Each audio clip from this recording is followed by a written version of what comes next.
Hi hello welcome to English class. ഇന്ന് നമ്മൾ നോക്കുന്നത് ഗൈഡി മോപ്പസിൻ്റെ എഴുതിയ എ പീസ് ഓഫ് സ്ട്രിങ് എന്ന് പറയുന്ന ഒരു ഷോർട്ട് സ്റ്റോറിയാണ്. നിങ്ങൾക്ക് ഈ പാഠത്തിൽ നിന്ന് ഏകദേശം 10 മുതൽ 15 മാർക്ക് വരെ ക്വസ്റ്റ്യൻസ് വരുന്നുണ്ട്. സോ ഈ വീഡിയോയിൽ നമ്മൾ ഇതിൻ്റെ ഒരു ഷോർട്ട് സമറിയാണ് നോക്കുന്നത്. നിങ്ങൾക്കൊരു ഡീറ്റെയിൽഡ് വീഡിയോ വേണമെങ്കിൽ അത് നമ്മൾ യൂട്യൂബിൽ അപ്ലോഡ് ചെയ്തിട്ടുണ്ട്. അതിൻ്റെ ലിങ്ക് ഞാൻ ഡിസ്ക്രിപ്ഷൻ ബോക്സ് അറ്റാച്ച് ചെയ്യുന്നുണ്ട്. നമ്മുടെ കഥ നടക്കുന്നത് ഗോദർവില്ല എന്ന് പറയുന്ന ഒരു അങ്ങാടിയിലെ മാർക്കറ്റ് ഡേയിലാണ്. ഒരു ചന്ത ദിവസമാണ് കഥ നടക്കുന്നത്. ചന്ത ദിവസം ആയതുകൊണ്ട് തന്നെ കർഷകരും അവരുടെ ഭാര്യമാരൊക്കെ ആ അങ്ങാടിയിലേക്ക് വരുന്നുണ്ട്. ഒട്ടുമിക്ക ആളുകളും അവരുടെ കന്നുകാലികളെയും കൊണ്ടിട്ടായിരുന്നു അങ്ങോട്ട് വന്നിട്ടുണ്ടായിരുന്നത്. ആ ആളുകളെ കൊണ്ട് ആ അങ്ങാടി നിറഞ്ഞിട്ടുണ്ടായിരുന്നു. അങ്ങോട്ട് നമ്മുടെ കഥയിലെ ഹീറോ ആയിട്ടുള്ള ഹോഷക്കം വരുന്നു. നടക്കുന്ന സമയത്ത് നിലത്ത് ഒരു കയറിൻ്റെ കഷ്ണം അദ്ദേഹം കാണുന്നു. ഉപകാരപ്പെടുമല്ലോ എന്ന് കരുതിയിട്ട് അദ്ദേഹം അത് എടുത്തു വെക്കുന്നു. തൻ്റെ ശത്രുവായിട്ടുള്ള മാലൻഡെയിൻ ഹോഷക്കം കയറെടുക്കുന്നത് കാണുന്നു. ഹോഷക്കം ഒന്നും അറിയാത്തതുപോലെ അല്പം നാണം കെട്ട് അവിടെ നിന്ന് മാറി നിൽക്കുന്നു.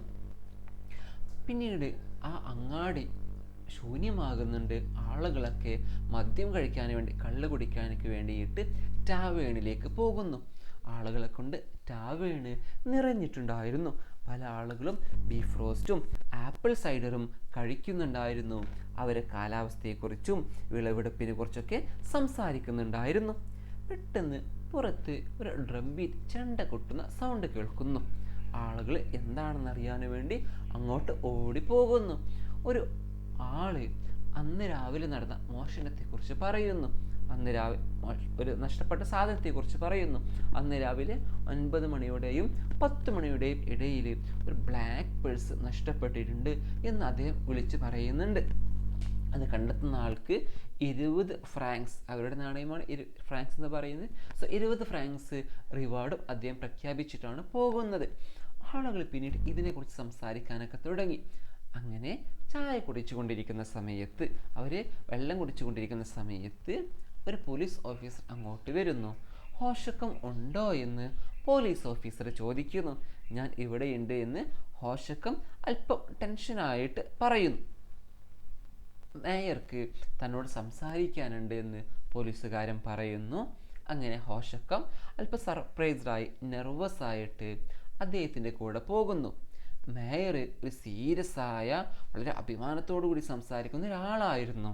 അദ്ദേഹം ഹോഷക്കമ്മിനെ കാത്തു നിൽക്കുന്നുണ്ടായിരുന്നു. മേയർ ഹോഷക്കമ്മിനെ കണ്ടപ്പോൾ, നീ പോക്കറ്റ് ബുക്ക് എടുക്കുന്നത് കണ്ടിട്ടുണ്ടല്ലോ എന്ന് അല്പം ഗൗരവത്തോടെ പറഞ്ഞു. ഹോഷക്കം ആകെ അത്ഭുതപ്പെട്ടു. അദ്ദേഹം പറഞ്ഞു, ഞാൻ പോക്കറ്റ് ബുക്ക് എടുത്തിട്ടില്ല, ഞാൻ കയറിൻ്റെ കഷ്ണമാണ് എടുത്തതെന്ന് അദ്ദേഹം പറഞ്ഞു. മേയറെ വിശ്വസിപ്പിക്കാൻ വേണ്ടിയിട്ട് അദ്ദേഹം തന്നെ ദേഹപരിശോധന നടത്താൻ ആവശ്യപ്പെട്ടു. അങ്ങനെ മേയർ അദ്ദേഹത്തെ ദേഹപരിശോധന നടത്തി. പക്ഷെ ഒന്നും കിട്ടിയില്ല.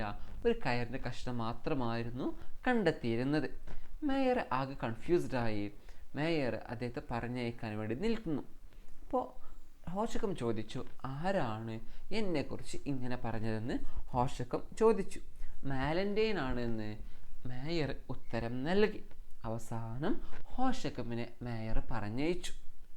ഹോഷക്കം പുറത്തെത്തിയപ്പോൾ ആളുകളെല്ലാവരും അയാളെ ചുറ്റും കൂടിയിട്ടുണ്ടായിരുന്നു. ആളുകൾ അയാളെ ചോദ്യം ചെയ്തു. പക്ഷെ തൻ്റെ കയ്യിലൊന്നുമില്ല, ഈ ഒരു കയറിൻ്റെ കഷ്ണം മാത്രമാണ് എന്ന് ഹോഷക്കം എല്ലാവരോടും പറഞ്ഞു. പക്ഷേ ആരും അയാളെ വിശ്വസിച്ചില്ല. അടുത്ത ദിവസം ആരോ ഒരാൾ പോക്കറ്റ് ബുക്ക് ഒരു കടയിൽ തിരിച്ചേൽപ്പിച്ചിട്ടുണ്ടായിരുന്നു. ഈ ന്യൂസ് ഹോഷക്കം അറിഞ്ഞു. അദ്ദേഹം വളരെയധികം സന്തോഷവാനായി. അദ്ദേഹം ആളുകളോട് കഥകൾ പറയാൻ വേണ്ടി തുടങ്ങി.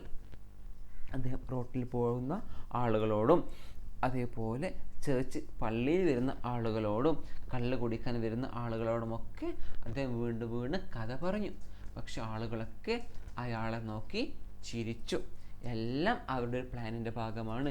നിൻ്റെ കൂടെ സഹായം ചെയ്ത ആൾ തന്നെയാണ് തിരിച്ചേൽപ്പിച്ചത് എന്നൊക്കെ പറഞ്ഞ് നാട്ടുകാർ അദ്ദേഹത്തെ കുറ്റപ്പെടുത്തി.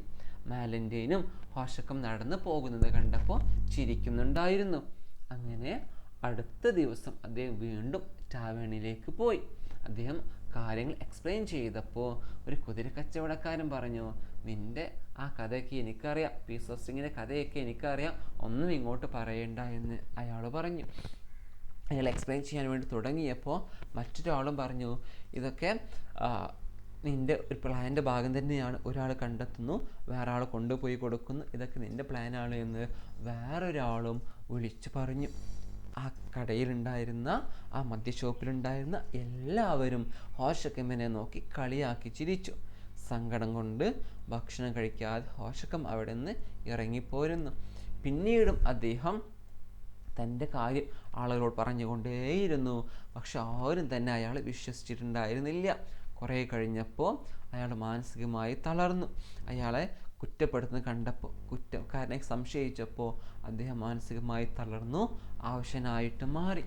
അങ്ങനെ ഡിസംബർ മാസം അവസാനമായപ്പോൾ മാനസികമായി തളർന്ന് വേദനിച്ച് അയാൾ കിടപ്പിലായി. ജനുവരി ആദ്യ ആഴ്ച തന്നെ അദ്ദേഹം മരണപ്പെടുകയും ചെയ്തു. മരണത്തോട് മല്ലടിച്ച് കിടക്കുന്ന ഒരു ഭ്രാന്ത് അവസ്ഥയിലെത്തിയപ്പോഴും അദ്ദേഹം ഇങ്ങനെ പറയുന്നുണ്ടായിരുന്നു, a piece of string, a piece of string, look you it is. കയറിൻ്റെ കഷ്ണമാണ്, ഒരു കയറിൻ്റെ കഷ്ണമാണ്, ഇതൊന്ന് നോക്കൂ.